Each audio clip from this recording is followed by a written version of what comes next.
అదే RTV app వార్తల్ని క్షణాల్లో చదివే అవకాశం ఉంటుంది. ఒక న్యూస్ పేపర్, ఒక టెలివిజన్ ఛానల్ మీ చేతుల్లో ఎప్పుడూ ఉంటాయి. మా అమ్మాయి పెళ్లి ఈ నెలలో పెట్టుకున్నాము. మా అమ్మాయి పెళ్లికి 10 తులాల బంగారం పెడదాం అనుకుంటున్నారు ఆ తల్లిదండ్రులు. కానీ ఇవాళ బంగారం రేటు చూస్తుంటే మాత్రం కొనలేని పరిస్థితి ఉందంటూ ఒక ఇంట్లో, ఒక మధ్యతరగతి ఇంట్లో ఒక తల్లి పడుతున్న ఆవేదన. పూర్తిగా బంగారం రేట్లు మాత్రం ఆకాశం అంటే అని చెప్పుకోవాలి. ప్రస్తుతం మనం ఖమ్మం నగరంలోని ఆ గాంధీ షేక్లో ఉన్న మహేశ్వరి జ్యువెలర్స్లో ఉన్నాము. అసలు ఇక్కడ బంగారం ధరలు ఏ విధంగా ఉన్నాయి, అంటే గతంలో ఏ విధంగా ఉన్నాయి, ఇప్పుడు ఏ విధంగా ఉన్నాయి, ఒకసారి మనం తెలుసుకునే ప్రయత్నం చేద్దాం. పూర్తిగా బంగారం ధరలకైతే రెక్కలు వచ్చాయని చెప్పుకోవచ్చు. ఈ మధ్య పెళ్లిళ్లు పెట్టుకున్న అందరిది ఇదే పరిస్థితి ఎదుర్కొంటున్నారు. పూర్తిగా బంగారం ధరలు కొండెక్కి కూర్చున్నాయి. మొత్తంగా చెప్పాలంటే దక్షిణాది రాష్ట్రాల్లో ఇది పెళ్లిళ్ల సీజను. భారతీయ పెళ్లిల్లో బంగారం అనేది ఒక ముఖ్యమైన భాగంగా ఉంటుంది. మరి ఆ బంగారం కొనాలంటే ఇప్పుడు సాధ్యమేనా అన్న ప్రశ్న కూడా పూర్తిగా తలెత్తుంది. సో ప్రస్తుత దేశవ్యాప్తంగా రేట్లు ఎలా ఉన్నాయి, గత వారం రోజుల్లో ఎంత పెరిగింది, అసలు బంగారం ధరలు ఒక్కసారిగా పెరగడానికి గల కారణాలేంటో పూర్తిగా ఇప్పుడు తెలుసుకుందాం. సో మన దగ్గర షాపు యజమాని పూర్తిగా అశోక్ గారు కూడా మనకు అందుబాటులో ఉన్నారు. ఒక్కసారి మనం అశోక్ గారితో మాట్లాడి అసలు బంగారం ధరలు పెరగడానికి గల ప్రధాన కారణం ఏంటి, ఎందుకు ఈ బంగారం ధరలు ఈ విధంగా ఆకాశం అంటే అనే అంశం మీద ఒకసారి మనం సార్తో మాట్లాడే ప్రయత్నం చేద్దాం. సో సార్ చెప్పండి సార్, గతంలో బంగారం ధరలు ఏ విధంగా ఉన్నాయి, ఇప్పుడు అంటే ఈ రోజు బంగారం ధరలు ఏ విధంగా ఉన్నాయి, అసలు బంగారం ధరలు ఈ విధంగా పెరగడానికి గల ప్రధాన కారణం ఏంటి సార్? బంగారం గోల్డ్ రేటు పెరగడానికి కారణం ఏంటంటమ్మా, ఫస్ట్ ప్రభుత్వాలు కొంటున్నాయి, అన్ని దేశాల ప్రభుత్వాలు. రెండవది షేర్ మార్కెట్ ఒడుగుదిడుగులతో నడుస్తుంది. ఇది మంచిగా ఉంటుందని చెప్పి అందరూ కూడా 1 by 1 కొంటున్నారు. ఇది పెట్టుబడి కింద వాపస్ చేస్తున్నారు. ఆర్నమెంట్స్ విషయాలకు వస్తే సేల్స్ ఉంది. ఎలా ఉందంటే ఇదివరకు ఒక 50 గ్రాములు కొనేవాళ్ళు 30 గ్రామ్స్, 35 గ్రామ్స్, 40 గ్రామ్స్ కొంటున్నారు. అది మేడం ఇదేంటంటే ఇది బంగారం అనేది కూడా అందులో మన హిందువులకు కూడా, మన భారతదేశంలో ఉన్న వాళ్ళు కూడా చాలా ప్రీతి ఎక్కువ అనమాట. అందులో చైనా తర్వాత, సింగపూర్ తర్వాత మన ప్రపంచం మొత్తంలో మనం సెకండ్, థర్డ్ వస్తామమ్మా. మిగతా కంట్రీస్ కొంటారు కానీ వెస్టర్న్ కంట్రీస్ మాత్రం వాళ్ళు only on business they invest, not in ornaments. అంటే సార్ ప్రధానంగా ఈ అంటే వేసవికాలం అంటేనే పెళ్లిళ్ళ సీజను. పెళ్లిళ్ళు అనగానే గుర్తుకొచ్చేది ప్రధానమైన ఆభరణం నగలు, బంగారం.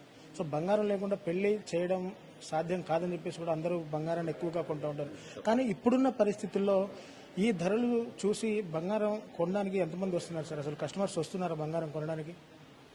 కస్టమర్స్ వస్తున్నారమ్మా. ఎలా వస్తున్నారంటే మధ్యతరగతి వాళ్ళు కానీ, దిగువ మధ్య వాళ్ళు కూడా ఏంటంటే వాళ్ళకి చాలా పవిత్రమైనది మన కళ్యాణం అనేది. దానికోసం తప్పకుండా వాళ్ళ పాత రోజులలో వాళ్ళ పూర్వీకులు ఎలా చేస్తారో అదే విధంగా చేయాలని చెప్పి వాళ్ళ సంతృప్తి కోసం ఏదన్నా తప్పకుండా తీసుకుంటున్నారు. 10 గ్రాములు పెట్టే కాడ 5 గ్రాములది, తర్వాత పుస్తల తాడు తీసుకుంటారు కొంతమంది నాన్ తాడు తీసుకుంటారు. అసలు తీసుకోకుండా ఉండరు బిడ్డ, ఎవరైనా తీసుకుంటారు. మన Indians no caste, no religion, all equal. అంటే సార్ మొత్తంగా ధరలు పెరిగిన తర్వాత ఎంతమంది వస్తున్నారు అసలు? ఇప్పుడు ప్రస్తుతం గతంలో ధర ఎంత ఉంది సార్? ఇవాళ తులం బంగారం ధర ఇవాళ ఎంత ఉంది? నిన్నటి మార్కెట్లో కంటే గత వారం మార్కెట్తో పోల్చుకుంటే ఈ వారం బంగారం ధరలు ఏ విధంగా ఉన్నాయి సార్? ఆల్రెడీ పేపర్లో వచ్చింది. ఒక 15 రోజుల నుంచి 10 గ్రాముల ధర సుమారు 2,000, 2,500, 3,000 పెరిగిందమ్మా. ఎందుకు పెరిగిందంటే కారణం మీకు చెప్పాను కదా ఇందాక. ఏంటి కారణం? ప్రభుత్వాలు దాని మీద పెట్టుబడి పెడుతున్నాయి. రియల్ ఎస్టేట్ చేసేవాళ్ళు కానీ, తర్వాత అన్ని బిజినెస్ చేసేవాళ్ళు కానీ దీన్ని మక్కువ చూపిస్తున్నారు అనమాట. ఇది ఫోర్కాస్టింగ్ ఏంటంటే, అంచనా ఏంటంటే ఇంకా 1.5 years, 2 years వరకు అబోవ్ 90 కూడా అయింది అనుకుంటున్నారు. డాలర్ రేట్ చూస్తే ఇవాళ ఎంత తేడా ఉంది చూడండి. పేపర్లో కానీ దాంట్లో చూస్తే మీకు అన్నీ అర్థమైపోతాయి. ఇప్పుడు అంతా ఓపెన్ మార్కెట్ అనమాట. ప్రతిదీ కూడా ట్రాన్స్పరెన్సీ ఉంది. బంగారం కొంటున్నారు. ఎలా కొంటున్నారంటే ఇంత మీకు చెప్పాను నేను. ఒక పుస్తల తాడు ఉంటుంది 50 గ్రాములు అనుకోండి, వాళ్ళ స్తోమతను బట్టి 25 గ్రాములు, 30 గ్రాములు తీసుకుంటున్నారమ్మా. సార్ ఇందాక మీరు చెప్పినట్టు బంగారం ధరలు పెరగడానికి ప్రధానంగా ఆర్థిక మాన్యం కూడా ఒక కారణం అని చెప్పేసి మీరు చెప్పారు. అంటే ఇవాళ రియల్ ఎస్టేట్ వ్యాపారం చేసే వాళ్ళు కూడా, అంటే వేరే బిజినెస్ చేసే వాళ్ళు కూడా ఎక్కువగా బంగారం మీద ఇన్వెస్ట్ చేయడం వల్లనే బంగారం ధర మరింతగా పెరిగిందంటారు. ఇది బంగారం ఏంటంటమ్మా, జాగాలు కొని మీరు వేరే కొంటారు అనుకోండి, దానికి మళ్ళీ సంతకాలు పెట్టాలి, రిజిస్టర్ ఆఫీస్ పోవాలి, అటు పోవాలి, ఇటు పోవాలి. అదే గోల్డ్ అనుకోండి, వెంటనే మార్చుకోవచ్చు. ఒకవేళ వాళ్ళు అమ్మపోయినా కానీ వాళ్ళు తెలిసిన వాళ్ళు ఎవరైనా ఆర్నమెంట్స్ తీసుకుంటుంటే దాన్ని ఎక్స్చేంజ్ చేసుకుంటారు. దానికోసం మోస్ట్గా దీని మీద మక్కువ చూపిస్తున్నారు. తర్వాత డాలర్ రేటు ఇప్పుడు ఇది పెరిగింది భారతదేశంలో కాదమ్మా, ఆల్ అవుట్ వరల్డ్లో పెరుగుతుంది గోల్డ్ రేటు. ఇదివరకు $1,500 ఉన్న ఔన్స్ డాలర్ ఇవాళ 2,500 లాగైందమ్మా.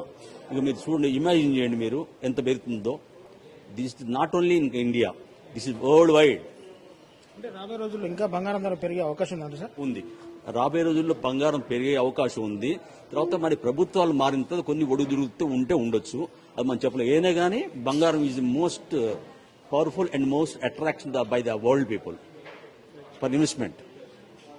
చూశారు కదా, పూర్తిగా బంగారం ధరలు కొండెక్కడానికి ప్రధాన కారణం దేశంలో ఉంటున్న ఆర్థిక మాన్యం, ప్రభుత్వాలు కూడా ఒక కారణం అని చెప్పేసి ఆ షాప్ యజమాని చెప్తున్న పరిస్థితి కనబడుతుంది. సో ఏదేమైనా దక్షిణాది రాష్ట్రాల్లో పెళ్లిళ్ల సీజన్ అయినప్పటికీ బంగారం కొనాలంటే, ఇంత పెరిగిన రేట్ల ప్రకారం కొనాలంటే ఎవరు కూడా ముందు ఆసక్తి చూపడం లేదు. అంటే ఒక 10 తులాల బంగారం కొనాలి అని అనుకుంటే ఆ 10 తులాల బదులు ఒక 5 తులాలతోనో 6 తులాలతోనో సరిపెట్టుకుంటున్న పరిస్థితి కనబడుతుంది. ఎందుకంటే ఆ పేద మధ్యతరగతి ప్రజలు కూడా ఈ బంగారాన్ని, ఈ పెరిగిన బంగారం ధరలను కూడా పూర్తిగా వాళ్ళు జీర్ణించుకోలేకపోతున్నారు. ప్రధానంగా ఆర్థిక మాన్యం కారణంగా ఈ ధరలు కూడా పైపైకి పెరుగుతున్నాయి. భవిష్యత్తులో కూడా బంగారం ధరలు 90,000 వరకు కూడా వెళ్లే అవకాశాలు ఉన్నాయంటూ కూడా పూర్తిగా షాప్ యజమాని చెప్తున్న పరిస్థితి కనబడుతుంది. సో ఏది ఏమైనా పేద మధ్యతరగతి ప్రజలు కొనలేని ఒక ఆభరణంగా తయారైపోయింది బంగారం. పెళ్లిళ్ల సీజన్ కావడంతో బంగారం కొనుగోలు మీద కూడా కొంత వ్యాపారం కూడా కొంత మందకొడిగా సాగుతుందని చెప్తా ఉన్న పరిస్థితి కనబడుతుంది. సో ఇది కెమెరా పర్సన్